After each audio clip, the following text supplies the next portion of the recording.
We're on the lookout for sponsors to join us on our incredible journey with Inspired Change with Gunter. If your organisation cares deeply about meaningful conversations around masculinity, self-development and mental health, we'd love to partner with you. Our podcast has a wonderful, dedicated audience committed to personal growth and positive social change. By sponsoring Inspired Change with Gunter, your brand will connect with listeners who truly value thoughtful discussion and support initiatives that promote real transformation. We're incredibly proud to be ranked number 1 in Australia and number 5 in the USA on FeedSpot's top men's mental health podcasts. For more information on how to become a sponsor, please reach out to Miranda Spiegner Sapon, our showrunner and executive producer. We'd love to explore how we can work together to inspire change. Now, thank you for your continued support, and let's keep inspiring change together. You're listening to Inspire Change, a broadcast that strives to educate, motivate, and empower men to challenge traditions of masculinity. To guide us through the intricacies and intersections of emotions, relationships, and male identity is renowned psychologist, author, and speaker Gunter Swoboda. This is Inspire Change.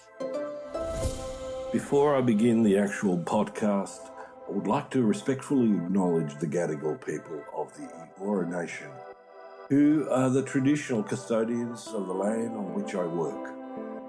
I would also like to pay my respects to their elders past and present. Welcome everybody to another episode of Inspired Change with Gunter. Welcome everybody to another episode of Inspired Change with Gunter. I'm your host, and today's episode is again a bit of a continuation from the last one. And essentially I'm going to ask this question. Why does cruelty sell, and why can it feel strong when you're actually feeling weak? So there's a particular kind of laugh that should worry us. Not laughter because something is genuinely funny. Not laughter that releases tension or brings people together.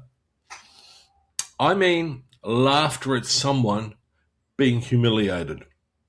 Now, I'm going to address people in general, okay? And I'm going to look at it from the macro and down to the micro. So often what we're seeing is a public mistake replayed for days. You know, a person who's mocked for how they look, a clip of someone being owned, a pile-on that becomes a sport, and a stranger reduced to memes. Okay, so on that level, macro, Donald Trump is a really good example, and on a local level, Pauline Hanson in draping herself in a burqa. They're acts of humiliation or disrespect. So the reason why I'm bringing this into play is because from where I sit, humiliation, contempt has become entertainment. Social media is full of it. And the other part to it, which is really concerning, is it's become normal enough that many people hardly notice what they're participating in. If you want to understand a lot more about modern culture and modern masculinity, this is one of the clearest windows into it. So, welcome to Inspired Change. Let's start with a more blunt question. Why does cruelty sell? Part of it's obvious. It grabs attention. It's sharp, emotional, easy to understand. You don't have to think. You just feel, and it's reactive.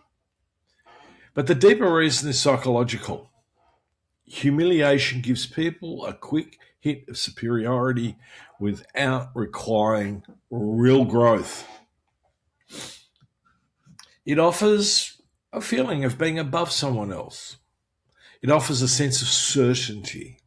It offers a sense of belonging with a group that shares the contempt. It offers relief from self-doubt. And it even offers a kind of moral permission. We're allowed to be cruel because they deserve it. And now that's the psychological package. Fast, simple, satisfying. And it becomes especially attractive when a person feels weak in their own life. And this is the key point. Cruelty can feel strong to people who feel weak. Not because cruelty is in fact a strength, but because it temporarily hides weakness. If you feel powerless, humiliating someone else makes you feel more powerful by comparison. If you feel ashamed, mocking someone else pushes that shame down, and it's projected onto the other person. If you feel uncertain, owning someone gives you an instant certainty. And if you feel invisible, joining a pylon gives you a sense of belonging. Think about the playground at school. Think about, at times, the collective contemptuous behaviour within a place like the Parliament.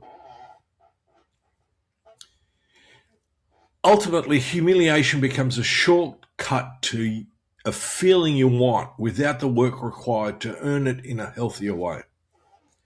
Now, I want to slow down here because it's easy to turn this into a lecture about bad people. Now, that's not accurate, and it's also not helpful. Most people who enjoy humiliation content are not monsters. They're participating in a psychological defense that has become socially acceptable and, to a large degree, profitable. They are using contempt to regulate self-doubt. They're using superiority to manage insecurity. They are using mockery to avoid vulnerability. Let me remind you of the two characters that I've cited in the beginning. And those basically are old human moves. Now, the difference today is scale, speed, and profit. So what does humiliation offer psychologically? It offers three main things. First, it offers status. So if you put that into the Making Good Men Great framework, hierarchy and status is an important aspect of patriarchy. So status allows you to feel higher up on the ladder, even if only for a moment, even if you're doing it from your own couch or from your keyboard. Second, it offers innocence. If the other person is stupid or evil, then you don't have to examine yourself. No self-reflection, no choice about what you're going to do with this. If you don't have to face your own confusion, mistakes, or ambivalence, you come out pure by comparison. And the third thing, it offers bonding. People quickly bond through shared contempt. It's an instant us. We're the ones who get it. If you look at some of the sort of comics, not funny ones in the Third Reich, aimed at humiliating Jews and other minorities, that was a collective expression. People would laugh at it and then allow them to feel separate from.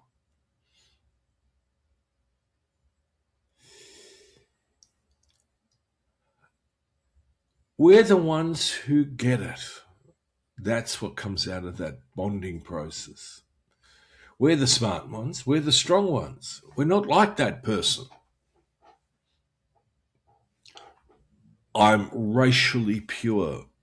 I'm religiously sanctimonious. They won't use that word, but that's what it is. The trouble is that this kind of bonding is thin. It isn't intimacy. It isn't care. It certainly isn't real loyalty. It's a shared enemy story, a narrative of us versus them. So attempts at inclusion are completely eroded in that framework. Shared enemy stories always need new enemies. In Australian politics, it was really interesting because, initially it was Wogs, Lebanese, Vietnamese, and Lebanese, and then Muslims as a whole. And anyone who's Jewish. But this is not real. This is a fictitious story created to mask insecurities.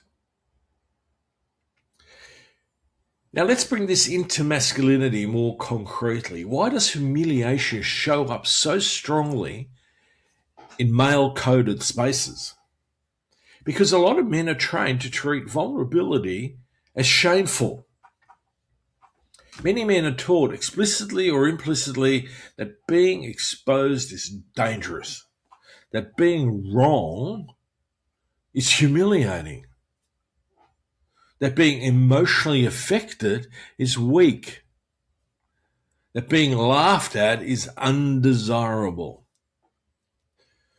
So what do you do if you fear humiliation? Well, simple. You join the humiliators, the contemptuous. You get onto the winning side. I could argue that this is a bit like the Stockholm Syndrome. You identify with the aggressor. You learn to strike first, mock first, dismiss first. So fundamentally, you're not the one that's going to get targeted. This is why humiliation often travels with a certain kind of masculinity, that kind that mistakes dominance for dignity.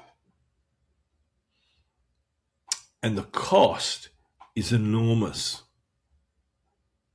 Because if you train yourself to use humiliation as a weapon, you eventually bring it home. You start doing it in your relationships. Not always as obvious cruelty. Sometimes, I was just joking, honey. Sometimes it's about subtle put-downs, a dismissive sarcasm. Sometimes it's an eye-rolling contempt. I'll give you an example, a day-to-day one. A partner says, "That hurt me." He feels exposed. His immediate fear is, "Oh, shit, I'm a bad guy." But in staying steady present, he reaches for mockery or dismissal. "Ah, here we go. You're so sensitive. You always make a big deal out of nothing." Now, that might feel like strength in the moment because it shuts the conversation down and it appears to restore control. But it's not confidence or it's not strength. It's avoidance. And it causes rupture. It makes the relationship unsafe. The other person stops bringing their real self to the table. They either go quiet or get louder. Either way, closeness, intimacy perishes. Now, let me give you a parenting example. Your teenager says, "I'm anxious." The parent, often the father, feels uncomfortable. He doesn't know what to do with that. He fears raising a weak child.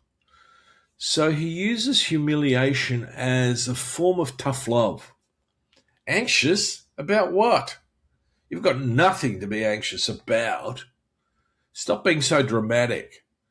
Back in my day, ... fill in the narrative, the story. But that's not guidance, that's shaming. And that often starts very early in the child's life. So by the time the kid's a teenager, it's reasonable to think that this kid's going to be really angry. So this is where the kid begins to hide it. What am I talking about? They're going to hide their inner world, their embarrassment. And they act out elsewhere. Could be with some kid that they don't like or on property, but they act it out. And so this is how humiliation as entertainment becomes humiliation as a culture. When we fail to hear the other voice because we're too busy masking our own emotional reaction, we are well on the path. Right? The lack of the success of the yes vote in Australia was a good example of that. This is how it shapes the way people treat vulnerability.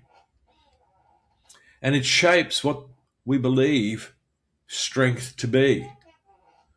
So the question is, why is this stuff so hard to stop? Well, because humiliation feels like control. It gives you a sense of, I'm not the one at risk. It gives you a fast exit from uncomfortable truth that you might not know, might not be perfect, might not be in control, might be emotionally affected. And in a world where so many men feel unsure of how to be, that promise is attractive. And that's why the manosphere is so seductive, in part at least. The problem is that this is all very corrosive. It degrades empathy.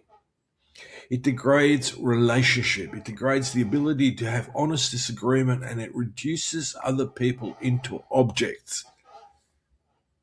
This is what the United States is going through internally, which is a projection of those who've joined the ranks of the humiliator.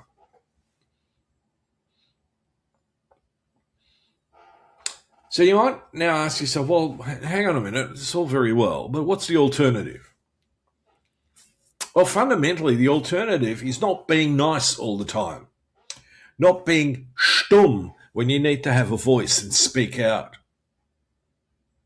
We have a scale of what happens as tyranny, authoritarianism rises, right? The reason why the Third Reich was successful in eliminating all those people was because the majority of the people, whether they agreed or not, was stumm. They didn't speak out. They didn't take action. Few did. Some did.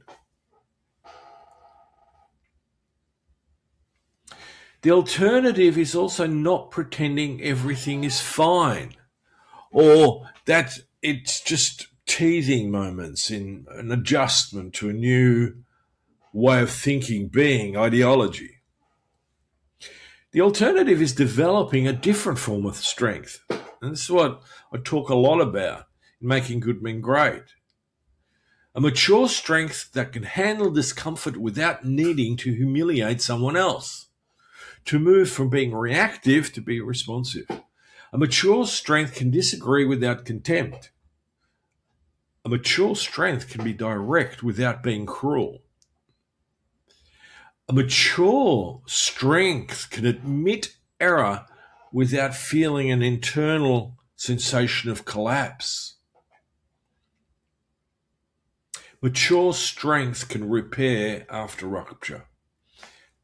The ability to say, I am sorry for your pain that I may have caused. This is why I keep returning to repair as a key skill in masculinity. Repair is where false strength collapses and real strength begins.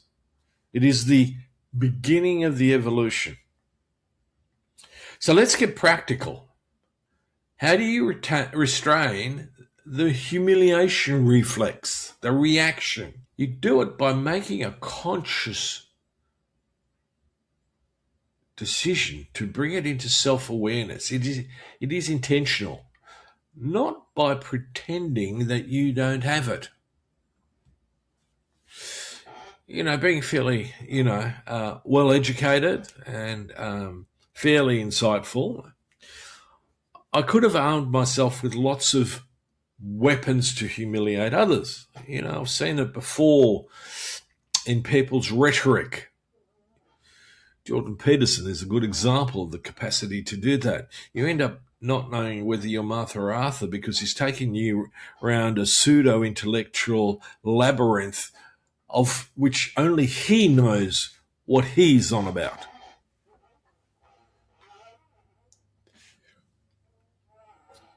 So don't rush in all of this to self-hate. Right? If you do enjoy humiliating someone in the conversation, back up. Self-hate just creates more shame. And shame usually creates more humility. Instead, what I'm asking you to do is ask 3 psychological questions. The first one is, what am I getting out of this? Superiority, certainty, relief, group belonging, a feeling of dominance, being better than someone else. The second question is, and this is an important one that requires real reflection and contemplation, is what am I avoiding? Am I avoiding feeling inadequate, feeling rejected, feeling uncertain, feeling powerless, feeling ignored? And the third question is, what would real strength look like here? Would it look like stepping away? Would it look like being curious rather than contemptuous? Would it look like admitting I've been triggered? Would it look like repairing with someone I've just put down? Now, the third question is the turning point. It moves you from cheap shots to earned strength. Let me give you a concrete example you can try this week. You're in a conversation. Someone says something you disagree with, or someone disappoints you. You feel the impulse to embarrass them. A sharp, sarcastic line comes to mind. A cutting joke. A clever put down. Now pause for half a second. Ask yourself, what am I trying to protect? Now, usually the answer is one of these: my pride, my status, my sense of being right, my fear of being seen as weak. Then choose a different move. You can be firm without humiliating. I can set a boundary without contempt. You can disagree without demeaning. A simple line is, I disagree, yet I'm not going to insult you, but I'd like to stay with the point that we're trying to discuss. Or, I'm getting heated and I want to keep this respectful, and if necessary, I need to take a step away.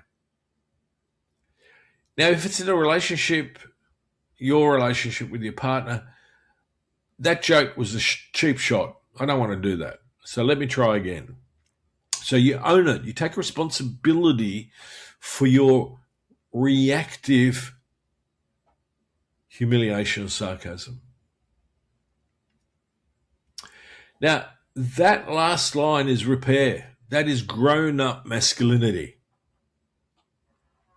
So let me close with this. Let me close by naming the big picture. Humiliation is not entertainment without consequences. It trains a culture in contempt.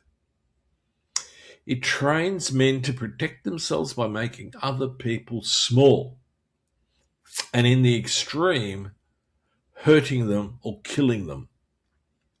And it teaches boys that strength means never being exposed. But there is a different kind of strength that's available. Strong enough to stay decent. That's not what people throw out as woke. Woke has its place. In fact, probably more than we can think. strong enough to repair, to accept, acknowledge, and validate my error, and strong enough to face shame without exporting it as cruelty.